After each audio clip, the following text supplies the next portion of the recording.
Nakikita po natin ngayon, yung tanong ko po pumunta rito sa direksyon.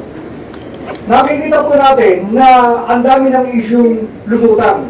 Magmula sa PDIC, PhilHealth, Maharlika Pan, hanggang doon sa mga 18 Marines. yung 18 Marines, yung mga mali-maleta. Yes. Pero prior to that, nagkaroon po ng malaking issue tungkol sa pagiging drug addict ng ating presidente na nung huli, nagsalita yung ating senador, Amy Marcos, na mismo kapatid niya. Sa akin pong paniwala, personal, napakalaking issue niya ng moral. Pero yun yung isipin niyo kung totoo ng presidente, addict. Ito po yung tanong ko. Sa tingin po ba ninyo, dahil sa dami ng mga mali-malitang napawalan, marami nang natatakpan ng bibig at nasusumulan at hindi na makakibo. Paano mo ba ang magandang remedyo natin gagawin pa? Can I answer that? Ako muna, King. Alam niyo yung third impeachment namin ni Congressman Jing, Attorney Topacio, and the others. Mike Defensor and the others. Merong ground noon on the alleged drug addiction of the President. Kaya nga hindi tinanggap yung aming complaint ng House Committee Secretary General, House Secretary General, dahil siguro takot sila dyan sa ground na yan eh. Saka yung plunder, isa sa mga grounds yan eh. Moral yan. Hindi lang legal, constitutional, but moral. Kaya takot sila pag moral ang issue eh.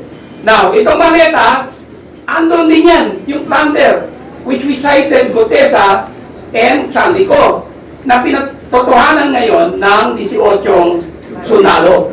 So you see, we have done our part. Congressman Jing, we have done our part. Attorney Topacio, we have done our part. Ang problema, ang House, they have to answer itong maleta issue because Congressman Suntay raised that issue sa Committee on Justice.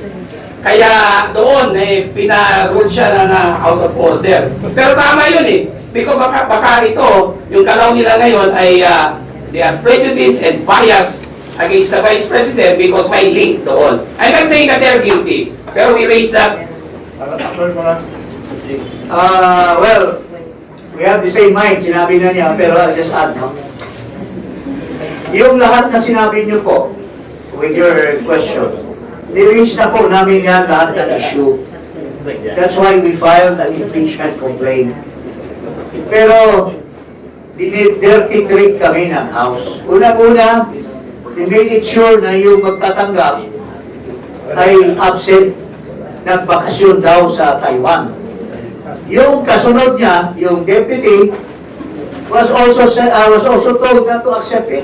In fact, did we file a case already to this guy? Itong si attorney, we're contemplating on filing a case against yung deputy, si Salonga.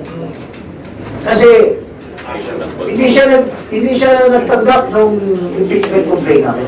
Halipin na tinanggap nila yon, napakalawak po yung akusasyon namin dito sa, ano tawag nila yung kay Marcos? Bangag na Pangulo? Yeah.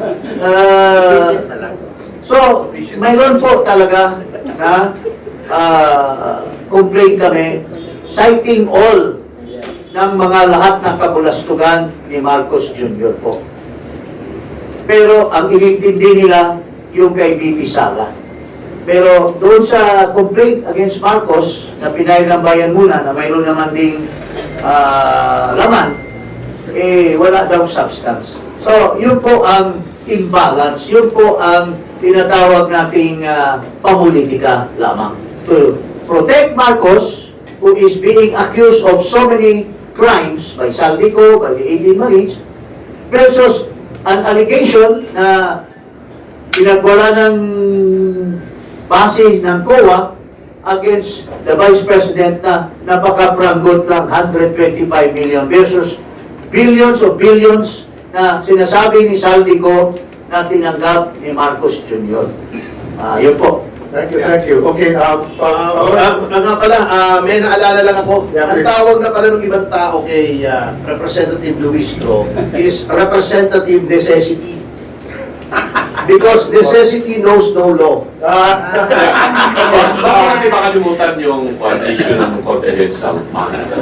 125 million yun, tapos another 600 million yata sinasabi, di ba?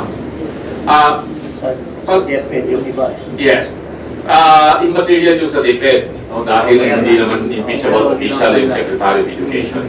Anyway, pag pinag-usapan natin na ang basis lamang po nila ay yung notice of disallowance sa COA as evidence, naku po, pag yun po ay tatanggaping ebidensya, karaming makukulong na mga cabinet officials o kaya pati sa presidente dahil hindi pa nila na-account yung kanilang mga confidential funds or kaya mga notice of disallowances yan. Billions yan. Pumunta ka sa yung website ng COA. Every department, every year, marami silang mga hindi pa naliliquidate. But it doesn't mean na meron ng krimen na nangyari. So, ang daming mga unliquidated dyan. So, walang basic. Na tapos, ewan ko, meron akong nakita sa Facebook na ginamit nilang ebidensya. Inilabas na lang nila si Piatos na ebidensya. Doon sa house, di ba? Pero, maglalabas din kami ng Piatos dito, kainin natin, ha?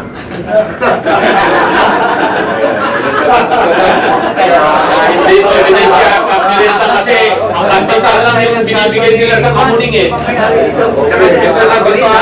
Okay. Let me decide. Kainin natin to. With your permission, I want to change the subject. Because the economy is a very big problem now because of the oil crisis.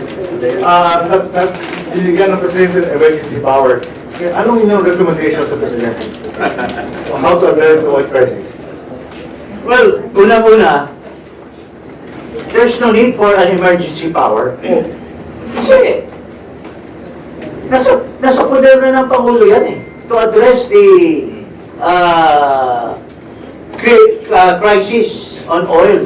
In fact, yung kanyang Secretary of Energy has already said na may mga kausap na kami, na may mga supply na, baka may ibang purpose ito. Meron.